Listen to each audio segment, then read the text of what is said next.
everybody, welcome back. We're doing a 10 minutes with today and it's tyres. Yeah, tyres, big subject this season and one that have caused quite a bit of controversy, I would say. There have been many different regulations put in place over the season as to how tyres have been used, many different types of tyres that have been used, and it's something that I think needs a good discussion over the season. So this 10 minutes with might not be long enough, but we'd like to hear your views as well. Yes, absolutely. The big shake-up this year has been that not only have we had hybrid allocation and power and all that kind of stuff improved, should we say? I think it has been improved. Yeah, I think that is fair to say. We've also had tyre regulations brought in as well to try and keep the racing interesting. And I think the problem we've seen is that now, to quickly run over how it works, everybody has got free tyre choice for race one, assuming it's not raining. And assuming we're not at Thruxton or another track that has only got one tyre compound. This is part of the difficulty for me. Is that there isn't a set regulation for each round. I can understand Thruxton being completely different because of the strains that are put on the tyres, and I completely understand that. But it's the other rounds that we haven't had these regulations at that really confuses me. Yeah, and it always brings it back to that Top Gear meme of 1 + 1 = 4, but no, because it might not. And then so the rules are that if it's not a wet.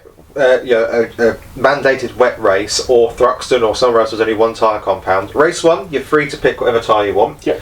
Race 2, if you finish in the top 10 in race 1, you must start on the hardest compound available to you. That you haven't already used. Yep, so you could run, well, we'll get back to that, and race 3 is completely free tyre choice. So race 2 is the crux of the one basically. So you can run the hardest tyre in race 1 and finish in the top 10, which then means you don't have to run it again.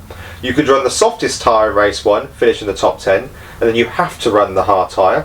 Or you could run the softest tyre in race 1, finish outside the top 10, and have a free tyre choice for race 2. However, you would then have to use the remaining compound you've not used already in race number 3. Yes. Crystal clear. That's that bit tied up. We have seen so many different variations on how these rules have been used across the season.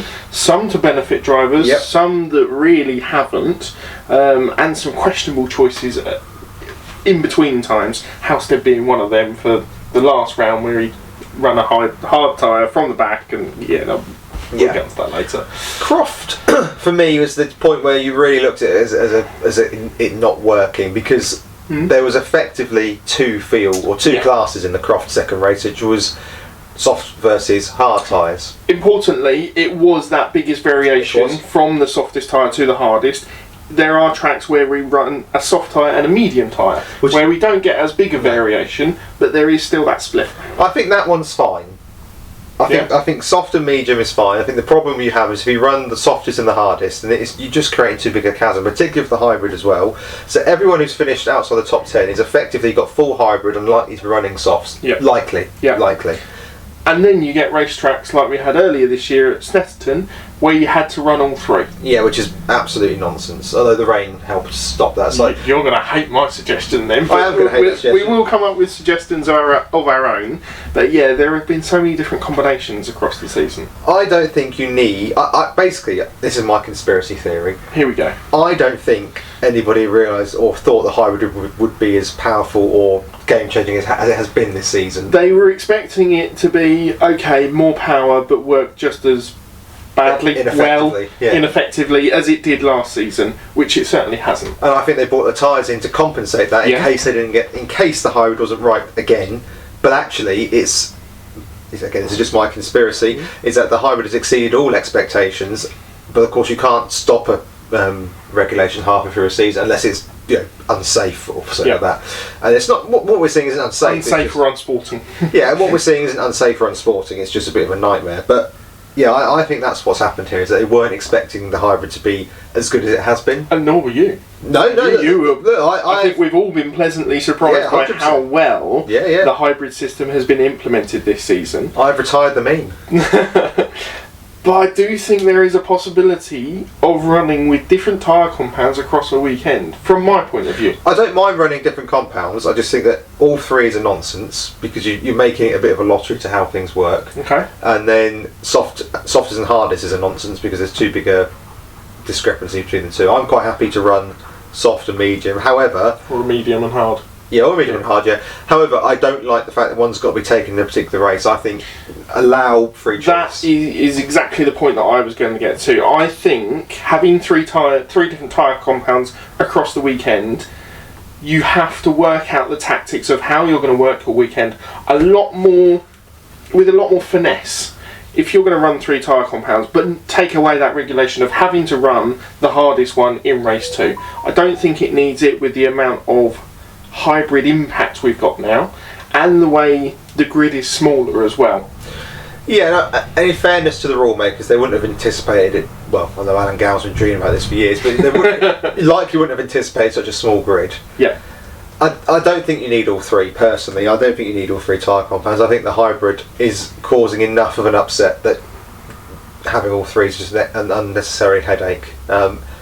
I also think if you are going to run all 3, that you should be able to change tyres during the race, because if you're having a shocker, so say you started the race on softs. Okay. Take Tom Ingram for example. Last weekend, although he did quite well to recover it, but gets taken out in an instant with Mikey Doble. Yep. Okay, he recovers it well. Say he doesn't recover it well and he drops down to the back of the grid and he's on soft tyres for the first race. That's his weekend completely ruined, because he's now got to run 2 worse tyres. I think in that scenario, he should be allowed to come into the pits and change to the hard tyres, run the rest of the race on that, and then that counts as his hard tyre run. Ooh, I'm not sure on that. I just think if you have all 3... The way that I think that could work a little bit better is if you've had your race scuppered, should we say, early on, and you think, okay, well, the only points that I'm really going to get might be for a fast lap, bolt set softs on and go for it. Yeah, but is there 1 point enough? I don't Depends. know. With this smaller grid, you're more likely to get back into the points either way around. You are. Which I think helps, but... Yeah. I just think that, as I say, if you run all 3 and you put the best one on for the first round, and you then get biffed, yeah, you're really up against it to get back into it for the whole weekend, because you're then on 2 worse tyres, and at the very least, some of your competitors are going to be on the better tyre in race 2. Maybe not all of them, but a lot of them are going to be. But I know it's not necessarily their fault, but is it the best way? You just need to stay out of trouble.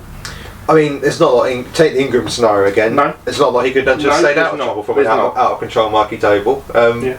I mean, I'm not just picking on Mikey Doble here. It's just because it's a fresh one in my mind. Yeah. Ingram's done absolutely nothing wrong in that. No. And okay, on one hand you'll go, well, that's part of racing, and yeah, to a degree it is. However, I don't mind, let's say, the tyre being different. I just don't think you need all 3. Certainly don't think you need all 3, because I think that you really are making it difficult for somebody to get back in a round. Had another thought. Go on. I've got a few minutes left. We'll have 3 compounds across the season. Yeah. Okay. Thruxton, you have to run a hard tyre. Yeah, you do. Yes. Definitely. So you got 9 other rounds. So do you specify and go 3 rounds for each set of tyres? I don't mind that so much. So you get 2 or 9 races basically on each set, but you have to choose where you use them throughout the season.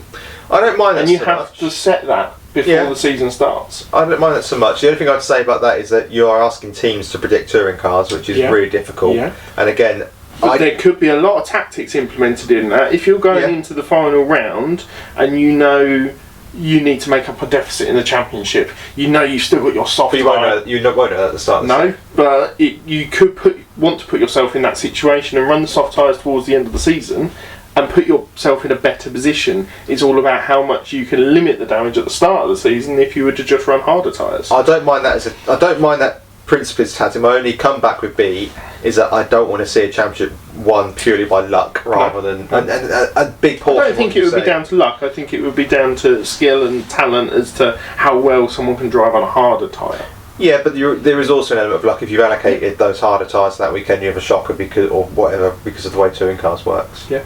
We've got a minute or so left. These go so quick, don't they? They do. Right, what is your solution? And I'll then give mine, and we'll let the public have a chat as well. I have the preference of you get to run 3 tyre compounds across the weekend. You choose which race they're used in, and it is completely separate aspect to the use of hybrid. How that gets chopped and changed throughout the weekend.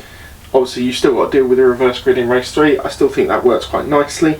And yeah, maybe even bring in the element of the tyre that you set your quickest time on in qualifying, you then have to use for race 1. Don't mind that so much. I quite like that. my solution would be, I've got a two-part solution because I'm always complicated. Of course. Generally, you have to use 2 tyre compounds across the weekend. How and when you use them is entirely up to you. That to me, that simplifies it for everybody. And now for the difficult part. I think that rather than telling people that they can't use so much hybrid in qualifying, I think that these 6 should be done on tyres. So in Group 1, the top 6 of the championship have to run the harder tyre against soft run competitors. Okay.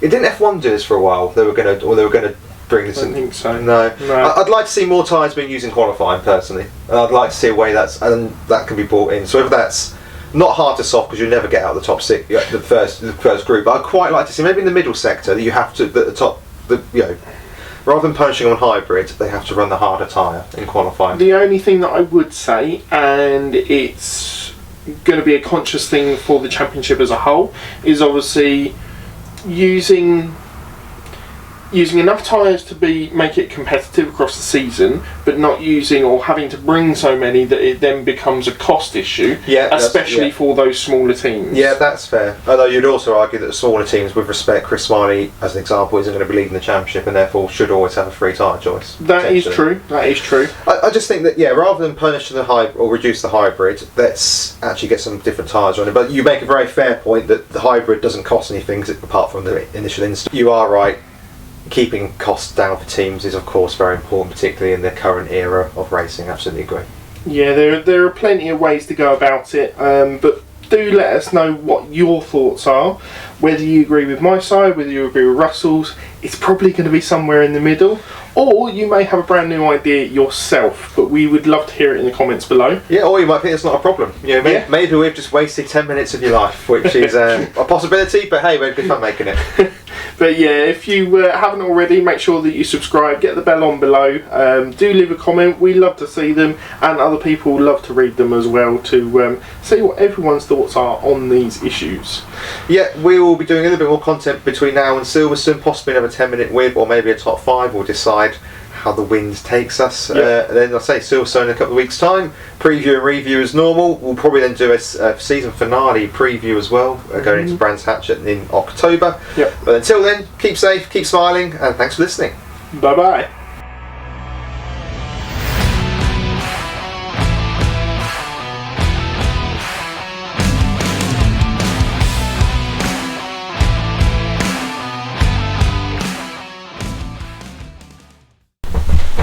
Come and join me on the couch.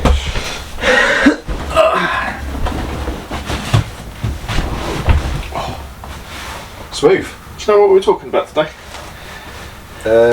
Bedtime. Have you done any sort of research? Because I haven't. No, okay, that's fine. It's just for outliving. It's 10 minutes with. You don't have to research for 10 hours with. Yeah, that's true. I don't think I could do a 10 hours with. Not for charity? Maybe. We could probably fill the time, but I'm not sure it would be all touring car content. Probably not. No. But I reckon we could fill the time for charity. Yeah. What Strictly charity? speaking, I could do a review of every single round of the season, because they've all been about an hour long. Yeah. And just go boom. Boom into what? There you go, there's a season review. Yeah, you go, 10 hours worth. Anyway, it is recording, so you can start whenever you like. Are you not doing a test back to see if this works? You're going to trust it, are you? Yeah, we might as well. Do we do intros for this? Not really. No. Okay. Only a little short, brief inset. Okay.